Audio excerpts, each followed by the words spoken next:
So the second Jupiter-Pluto conjunction of the year is coming soon to a theater called You, like now.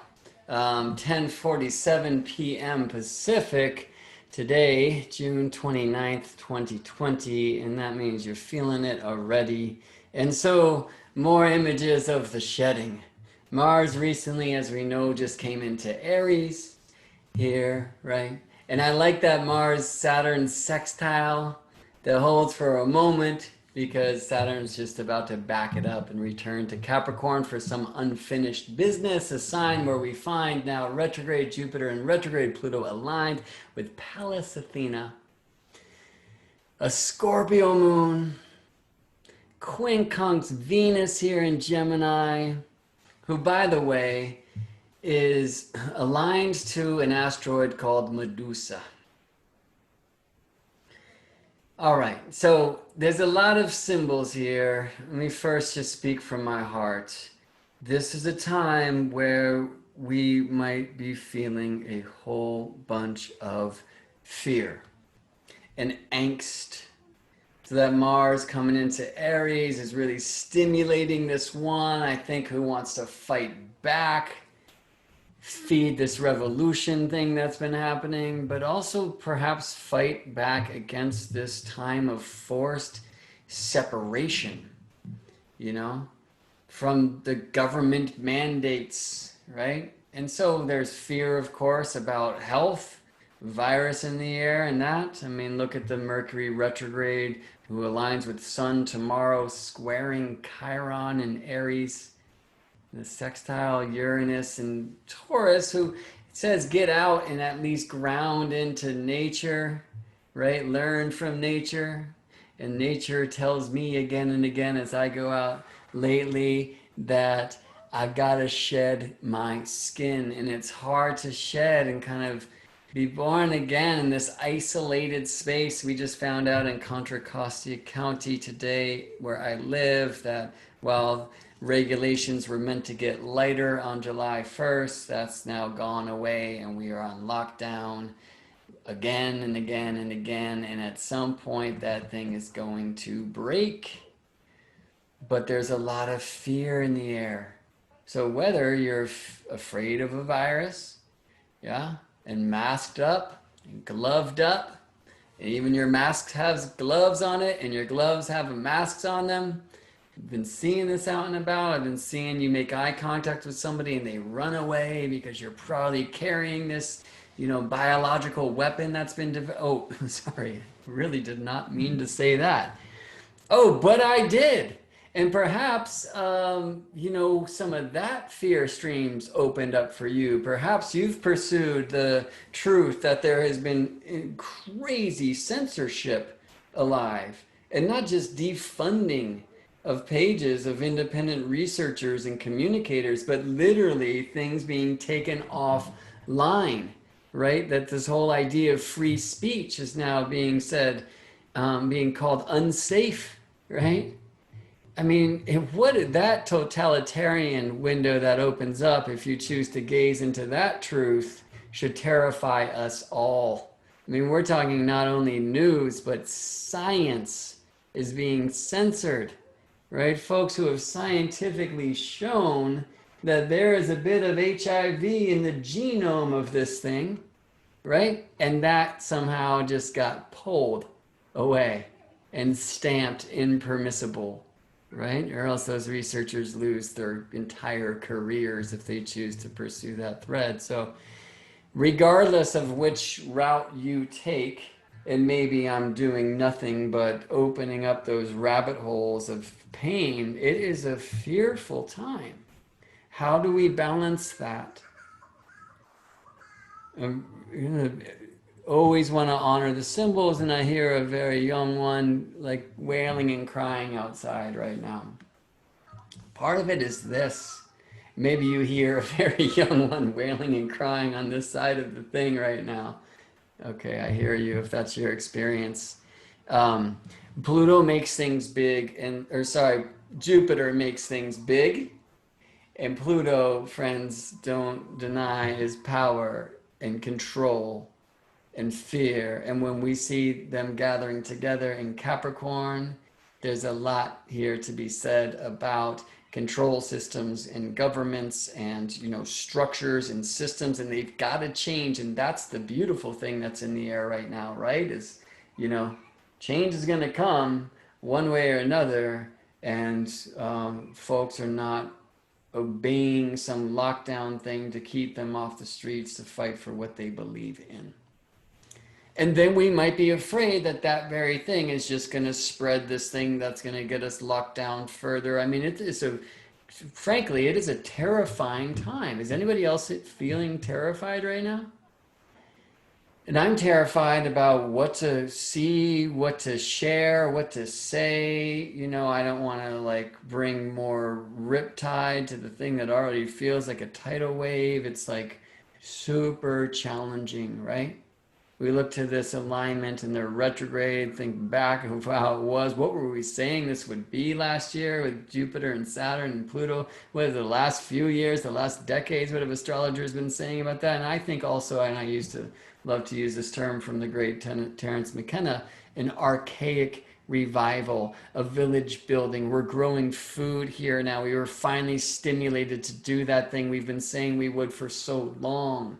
Let's meet our neighbors. Let's come into groups. Let's get ready for this change to support one another. Let's bring back the real Capricorn. Let's bring back radical self-reliance as a revolutionary way to break through so we can finally taste the energy of the moment now and allow ourselves a very dynamic expression of the empowered soul so that we can find our way into the truth of shelter and soul family and, you know, groups that is the revolution that we want to support, a revolution that brings more love and more balance and brings a structure that is viable, right? And earth first, not earth against, you know? So there is a lot of energy here, and it can certainly be the energy we need to ride the wave of amazing breakthroughs and shakeups, right? And it can feel like breakdowns and being shaken until, you know, we can't stand anymore in that. So what to do? I mean, one thing I was really interested in playing with this morning is this idea that modern astrologers connect Pluto, who's being highlighted by this Jupiter conjunction right now, with Scorpio. And traditionally, Scorpio is the realm of Mars. And we see the Scorpio moon, Aries, Mars, quincunx. And there's much more to say. I got a client, so I got to try to fast forward. Let me say it this way. Capricorn is the third of Scorpio. So if you think about a Scorpio rising chart, Capricorn is on the third. I mean, I could show these to you, right? So if it's Scorpio rising, Capricorn is on the third, okay? And Aries is on the sixth. So this, from the moon's point of view, in Scorpio today, and from Scorpio's, you know, view, this Jupiter, Pluto, Athena conjunction is here in Capricorn. And Aries, Mars, who's finding his way to meet Chiron eventually here, right, is in the sixth. So what? All right, so third, communication. Sixth, illness and health. And let me say it this way. If we choose to fully open the soul wisdom of empowered, authentic, emotional experience, communication of our desires, our passions, our excitements, and we should be riding that current into the beautiful new way of awakened, authentic reality. We must learn to control that voice. Okay, so for me, Scorpio, who's getting my attention for these reasons, is about shifting from suppression culture, and I'll say also separation culture at this time, because it is a merging sign. The suppression culture does not want you to share your feelings and your pain and your fears, right? There's medicines for that, right? So you can be a good factory worker. Sorry to say it so bluntly. I don't have time to be a nice guy.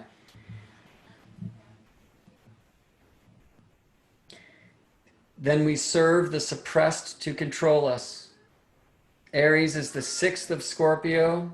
If we are on a journey of authentic experience and expression of power and aliveness, life, we will be ill if we don't allow ourselves to express, to light the spark of our fire. And that is the sacred work, right?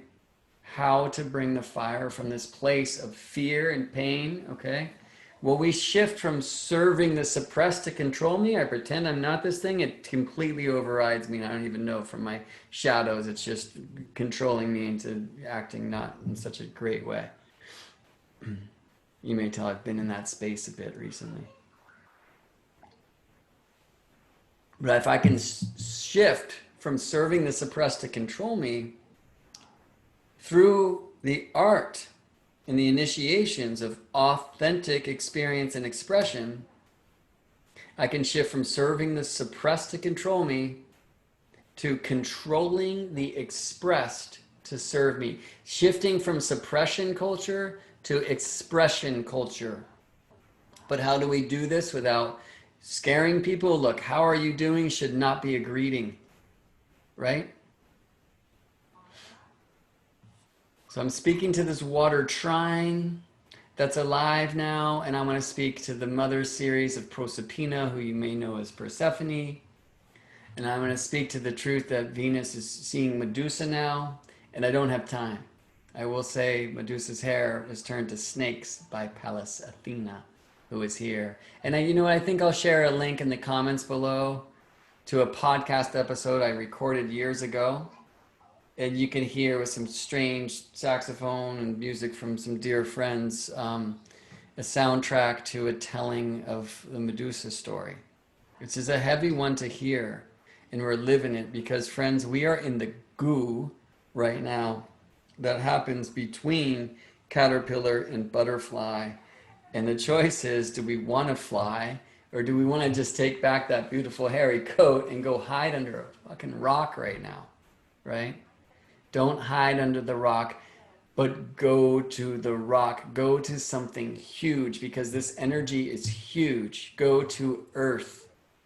Hold a tree and be held by her, Lay down on a stone and allow him to hold you, This is like very big energies, and it's calling us, I think, to reclaim the wisdom of the past that will allow a successful framework for us to engage in powerful expression, so we won't go mad or get sick through containment, isolation, and suppression.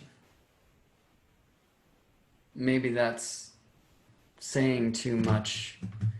Maybe I fear it's not saying it enough. But we are definitely in a time of what to say, what not to say, and what not to say, but how to say it to who we have to say it to.